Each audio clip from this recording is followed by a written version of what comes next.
Smoke moves differently when it's just someone cooking supper. It drifts lazily, thin, almost sweet. This wasn't that kind of smoke. It rolled over the ridge in a low, gray sheet, heavy and bitter, carrying the sharp smell of burning wood and old hay. I knew it before Colt said a word. "That's the hollow," he murmured, reins tightening in his hands. "That's our barn, our barn." The old Whitaker shed that used to be my favorite hiding place as a girl. The same place Colt had turned into our refuge from Hart's search. I stared at the rising plume and felt my ribs go tight. "Somebody found it," I whispered. "And they're not just looking." He didn't answer. He just pointed the mare toward the nearest rise, jaw set, eyes locked on the smoke, and said, "Hold on." The path up the ridge was steeper than I remembered. Or maybe that was just my fear, making every rock sharper and every breath shorter. Colt didn't spur the mare into a gallop. He knew better than to rush blindly when you didn't know what waited on the other side. But he pushed her as fast as the climb allowed, his body angled forward, weight balanced, hands steady on the reins. I sat close behind him, one arm around his middle, the other held tight to my sling. The air grew hazier as we climbed, smoke mixing with dust. "Stay low if I tell you to," he said over his shoulder. "Even if you don't see anyone yet." "That bad?" I asked. "Smoke that thick?" He answered. "Someone wants a message seen from town." My throat tightened. We crested the ridge, pushing through a thin line of scrub. From the top, we could see the whole North Hollow laid out below us. And the barn, my barn, was on fire. Flames licked through the slats of the old walls, orange and hungry, devouring the dry wood like it was nothing. The sagging roof was already half gone, black beams glowing red at the edges. A line of darker shapes moved near the blaze. Horses, men, Hart's men. I sucked in a breath. Colt's hand shot back,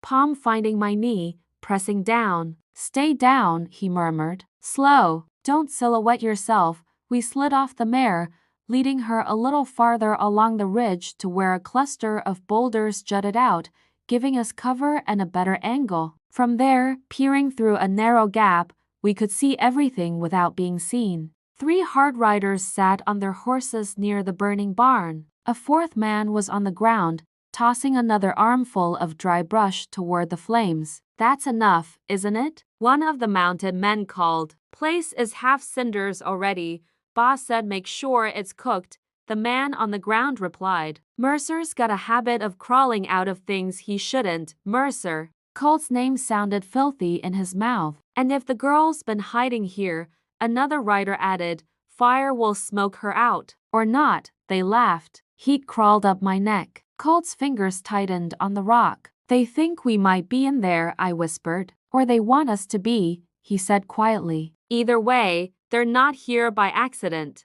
The man on the ground straightened, wiping sweat from his brow with his sleeve. "Boss'll like this," he said. "He's been itching to get rid of Whitaker leftovers. Calls this place sentimental rot."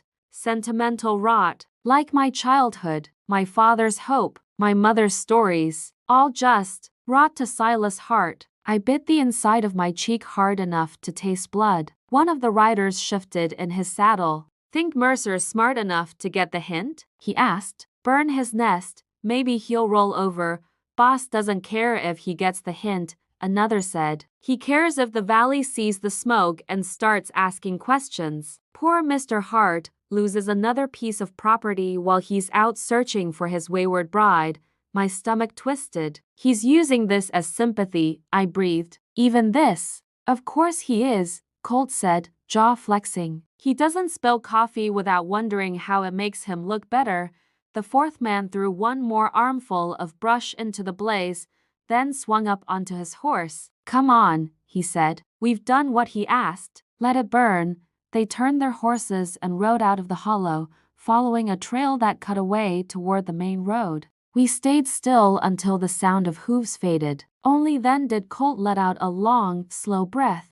We watched the barn burn in silence. The flames climbed higher, roaring as they found old hay and dry rafters. Pieces of roof collapsed inward with a loud, cracking sigh. Sparks spiraled up into the darkening sky. I hugged my knees, suddenly cold despite the heat below. All our supplies were in there, I said numbly. Flour, coffee, bandages. Half the feed you brought, he nodded once. Most of it, yeah, he said. Your map, I added. Your notes, the extra clothes, my voice broke. My voice broke. The place you turned into home for me for a while, I finished. He glanced at me, eyes softening. Home's not wood and nails, he said quietly. They can burn a building. Doesn't mean they get to burn what it meant. Feels like it, I said, throat tight. Feels like he's burning pieces of me on purpose. He is, Colt said. That's what men like Hart do. But it doesn't stick unless you let the smoke in.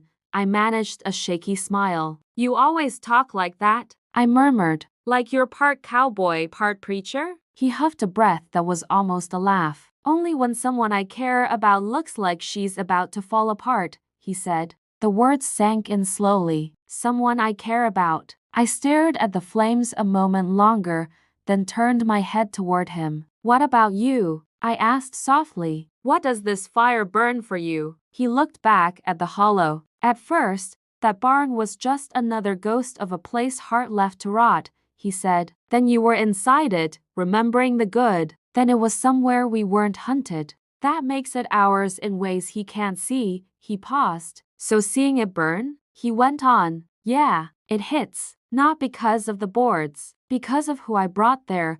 My chest tightened again, but in a different way this time. If you've ever watched a place that used to feel safe turn into smoke, you know how it feels like someone's reaching into your chest and pulling at all the memories tied to it. If you want to hear what we do now that Hart's burned our shelter to the ground and how cold gets me off a ridge that could have killed me, make sure you're subscribed so you don't miss this part of the story. And tell me in the comments, have you ever lost a place that meant more than just walls and a roof? What now? I asked, eyes still on the burning skeleton of my barn. We can't stay up here all night, Colt said. Ridge is good for seeing, bad for sleeping. Wind cuts through. Too exposed, I shivered. The sun was sinking behind the distant hills, taking with it the remaining warmth. We need blankets, he said. Water, anything the fire didn't eat. And I want to see what tracks those men left behind. You're going down there? I asked. Not while it's roaring, he said. We wait till it dies to coals. That'll give us a chance to slip in, grab what's left, and slip out before the glow draws more eyes. I swallowed. I'm coming, I said. He shook his head. Rose, I'm not staying up here alone, I cut in. Not after everything we just saw. Not with Hart's men riding around like wildfire on legs. He studied my face. It could be dangerous, he warned. Beams fall. The ground goes soft under your feet from where the fire's eaten it. Smoke can turn on you,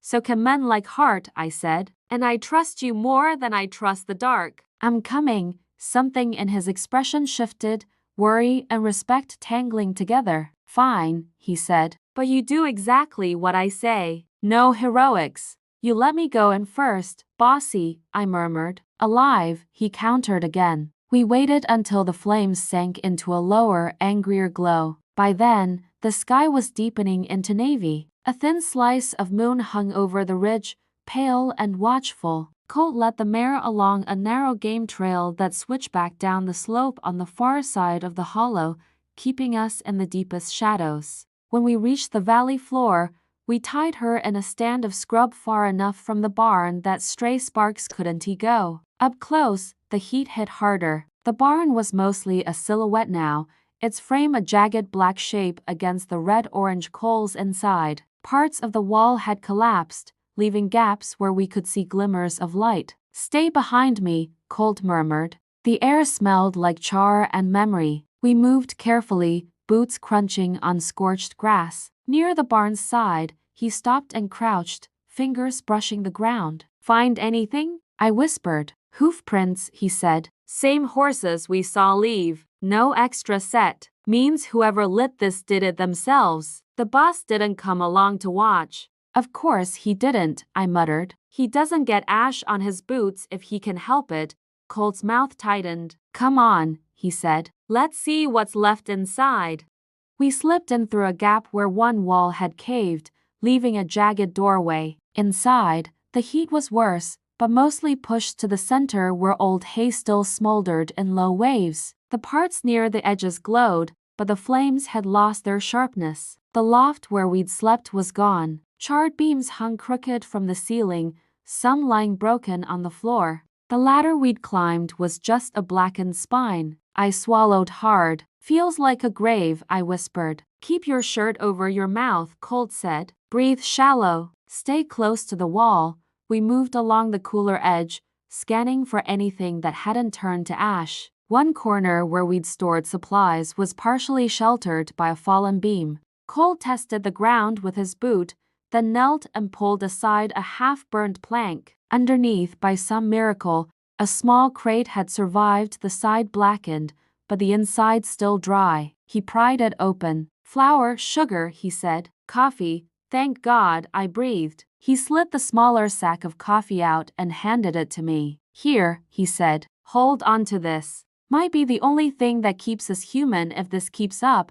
Despite the smoke, I smiled. We found one blanket that was cinched around the edges but usable, a canteen, and an old tin cup. Colt shifted, reaching for another sack. Overhead, something creaked. I looked up. A charred beam, loosened by the heat and our movements, groaned and tilted. Colt, I whispered. Above you. It dropped with a sudden, cracking lurch. He moved fast, but the beam swung, hitting the wall, knocking a shower of sparks and embers down toward us. The air filled with heat and light. Move, he barked. Instinct froze me for one heartbeat. The next, his arm wrapped around my waist. He hauled me sideways, pulling me against his chest and toward the gap in the wall. The beam crashed down where we'd been standing a second before, sending a wave of hot air across my back. We stumbled through the opening and into the cooler night air, half coughing, half running, his body between me and the barn as another section of roof collapsed with a roar. We didn't stop until we were a good 30 yards away, in the shadow of a low hill. My legs shook. His arms were still around me. For a moment, all I could hear was my own ragged breathing and the crackle of the fire behind us. You all right? He asked, voice low, rough. I think so, I said, dazed. You, fine, he said. Didn't get singed. Just smoked. He stepped back a little, hands still on my arms, looking me over in the moonlight. You sure? He pressed. No burns? No sparks down your collar? I'm fine, I repeated. You pulled me out. His jaw clenched. I almost didn't, he said quietly. You froze. I know, I whispered. I saw it.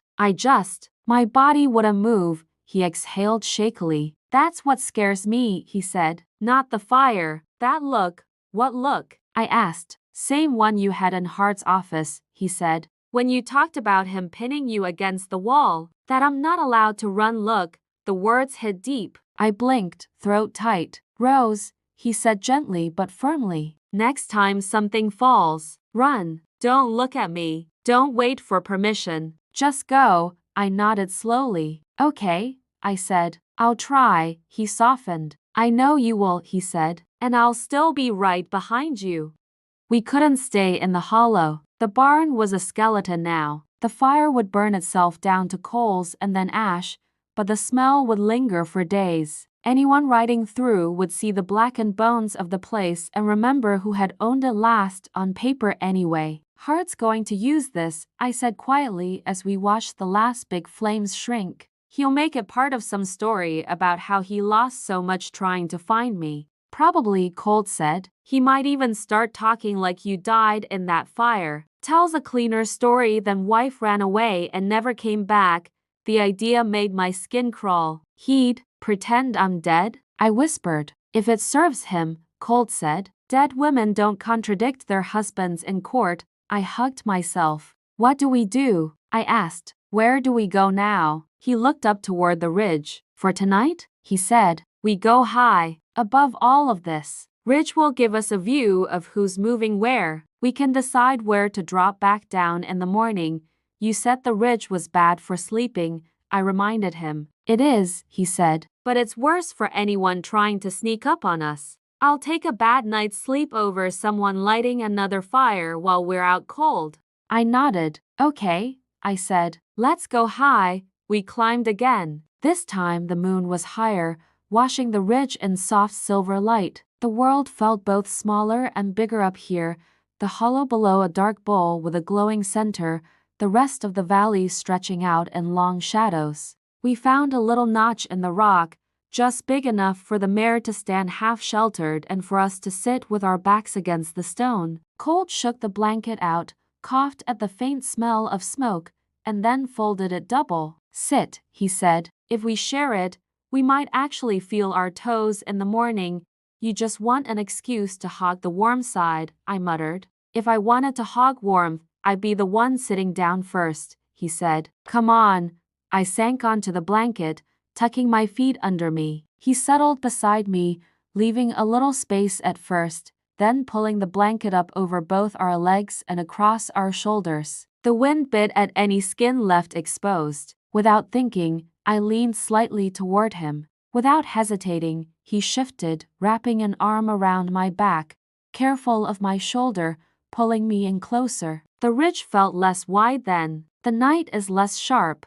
For a while, we just listened. To the wind, to the crackling in the hollow below as the barn finished burning, to the distant echo of a coyote call. You okay? He asked after a bit, voice low. I don't know what that means anymore, I admitted. Am I breathing? Yes. Am I angry? Yes. Am I scared? Also yes. He made a soft sound. That checks out, he said. Banner day. I huffed a little laugh. Do you miss your cabin? I asked after a moment. In the canyon, he was quiet for a few seconds. Yeah, he said finally. I miss the goat complaining at sunrise. I miss knowing where the creek in the floorboards is, so I don't step on it. I even miss the stupid leak in the roof that only shows up when it rains sideways. You think Hart'll burn that too? I asked quietly. Maybe, he said. Maybe not. Depends whether he thinks I'm still using it. But even if he does, he tucked the blanket a little higher around my shoulders.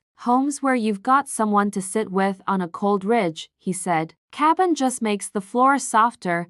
The words sank into the cold places inside me. Do you always know exactly what to say? I asked. No, he said. Sometimes I say the wrong thing at the wrong time. But right now, I meant that. I looked up at him. Moonlight traced the lines of his profile, the straight nose, the strong jaw, the dark sweep of his lashes. If this is home, I said softly, does that make you? He met my eyes. Someone who doesn't feel homeless as long as you're within arm's reach, he said simply. My breath caught. The ridge, the fire, Hart's riders. All of it blurred for a second. Colt, I whispered. He lifted his free hand, hesitant for the first time I'd ever seen, and brushed a thumb along my cheekbone, catching a streak of soot I hadn't realized was there. You still got smoke on you, he murmured. From the barn? I asked. From the whole day, he said. Creek, fire, running. It's been a lot. Understatement, I said weakly. He smiled, a slow, tired curve of his mouth. Then, very carefully, like he was giving me time to pull back, he leaned in. His lips met mine softly. No fire, no grabbing, just warmth, steady and sure, like everything else about him. For a second, I forgot how to breathe. Not because I was afraid, because I wasn't. Because for the first time in longer than I could remember, my body wasn't waiting for something bad to happen. It was just here, held, chosen. When he pulled back, his forehead rested against mine for a beat. You okay? He asked quietly. Yeah, I whispered. Yeah, that felt safe. He let out a tiny breath of relief. Good, he said. 'Cause that's the only way I wanted to feel. We didn't sleep long. The ridge woke us. Or more accurately, the sound of hoofbeats below did. My eyes snapped open to darkness and the faint jingle of tack. Colt was already awake, body gone from relaxed to alert in a heartbeat. He shifted, keeping the blanket low, and peered over the edge. Stay down, he murmured. I flattened myself against the rock, heart racing. Voices floated up, muffled by distance, but clear enough in the still night. You sure the fire's out? Out enough. Boss just wanted it black and obvious. What about Mercer? If he were there, he'd smoke. If he wasn't, he'll get the message. And the girl? Same. Fire like that, nobody walks out pretty. I bit my lip hard. A third voice, one I recognized, cut through. Cade. Funny thing about fire, he said. Sometimes people walk out covered in soot and stubbornness. Seen it more than once. One of Hart's men snorted. You saying you think she's still out here? He asked. After all this? I'm saying, Cade replied, until I see a body, I'm not writing anyone off. My chest loosened just a little. Hart's men rode on. We watched their lanterns bob along the lower trail, moving like a string of fireflies. As they passed the mouth of the hollow, one rider spoke again. Boss wants us in town early, he said. Says he's got a statement to make. About what? Another asked. About closure, the first replied. Says the good people of Willow Creek deserve to know he did everything he could for his poor, lost wife, and that the valley took the barn she was hiding in. My stomach flipped. He's going to tell them I died in that fire, I whispered. Colt's jaw clenched. Of course he is, he said. Neater that way. Grieving widower. Tragic accident. No awkward questions about notes and fence lines and creek beds. The riders disappeared around a bend. The night swallowed their voices. We were alone again on the ridge. We have to move, Colt said quietly. If Hart stands up in front of that town and says you're dead, and enough people believe him, it'll be twice as hard for you to speak up later. And what would I even say? I asked, panic bubbling under my ribs. Stand in front of the church and yell, surprise, I'm alive, and also my husband's been moving fences and burying men. A humorless laugh slipped out. Never thought alive would feel like a problem, I added. He put a hand on my shoulder, the good one, steadying. You being alive isn't the problem, he said. It's his story about you that is. The marriage lie, I murmured. He nodded slowly. Exactly, he said. He built a story about a grateful bride and a benevolent husband. What happened at that creek and at your wedding doesn't fit. So he's trying to burn the pieces that don't match. Anger burned through my fear. I won't let him, I said, voice shaking but fierce. I won't let him bury me while I'm still breathing. His eyes softened with something like pride. Good, he said. We're going to need that. He looked out over the valley, calculating. We'll follow the ridge up and around, he decided. Get a better look at Hart Ranch and the road into town at dawn. See how hard he's pushing the story. Then we talk to Cade in secret? I asked. For now, he said. We're not walking into Hart's parlor just yet. We packed what little we had, half-burned blanket, salvaged coffee, canteen. The ridge path ahead narrowed, tightening along a drop-off. Stick close to the wall, Colt said. Hold on to my belt if you have to. Rocks here like to pretend they're solid until you put weight on them.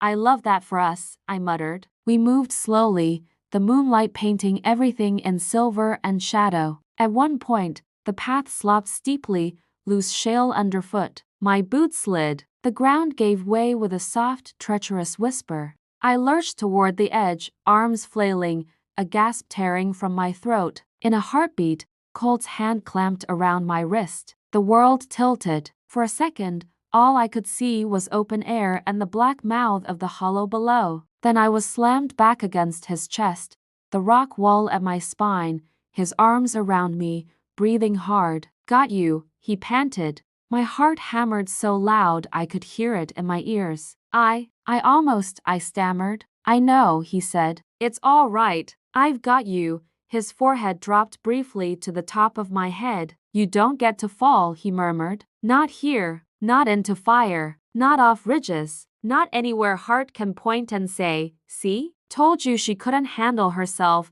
Tears burned my eyes. Do you always carry this much weight? I whispered. Your brother, this land, me, feels lighter with you standing next to me instead of behind me, he said. Even when I'm hauling you away from cliffs, despite everything, a shaky laugh slipped out. I'll try to fall in more convenient directions next time, I said. He huffed a breath that might have been a laugh too. Deal, he said.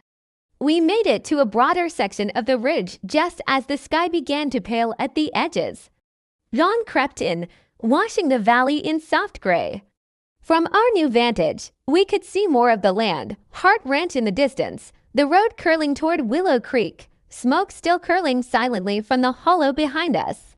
Small shapes moved down the main road, a wagon, riders. Colt narrowed his eyes. "That's Hart," he said. "Fancy team, covered wagon." A couple of riders flanking him. "Going where?" I asked, even though I already knew. "Town," he said.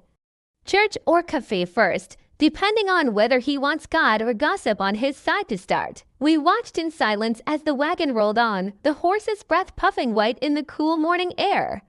"Listen," Colt murmured. The wind shifted. Carried upward, faint but clear, came a snatch of Hart's voice as he spoke to one of his men riding alongside. "We'll say the barn went up in the night," he was saying. "Mercer was last seen near the canyon. People will draw the right conclusions. And your wife." The men asked. There was a pause. Then, in that smooth, practiced tone, Hart said, "She was fragile. The pressure was too much. If she found her way there and didn't make it out, the town will understand. I'll tell them I forgive her. Forgive." He was going to stand in front of everyone and talk about forgiving me for my own death. Colt's hand found mine, fingers lacing through. "He's writing your obituary," Colt said quietly. "For a life you haven't finished living." My chest rose and fell too fast. "Then we have to write something else," I said. "We have to tell them the truth. About the marriage, about the creek, about the fence lines, about the way he talks about me like I'm a broken thing he was fixing." He looked at me, eyes steady. "You ready for that?" he asked. "To stand up in front of people who already think they know your story and tell them they were wrong." I swallowed, remembered the barn burning, the chain in the mud, Luke's buckle, my father's cough. Hart's hand on my shoulder in that office was heavy and possessive. And Colt's hand now, warm, steady, not pushing, just there. "Yes," I said, voice shaking but sure. "I'm ready." He squeezed my hand. "Then we start with Cade," he said. "We show him what we found. We call the marriage what it really was. And we give Hart a different story to choke on." Down below, Hart's wagon rolled on toward town. Up on the ridge, with Ash behind us and Don in front of us, I realized something. I wasn't just a bride on the run anymore. I was a woman who survived creek lies and barn fires and ridges that tried to throw me off. And I was done letting Silas Hart decide which parts of me got to live. When I rode out of Hart Ranch in a torn dress, all I wanted was to get away.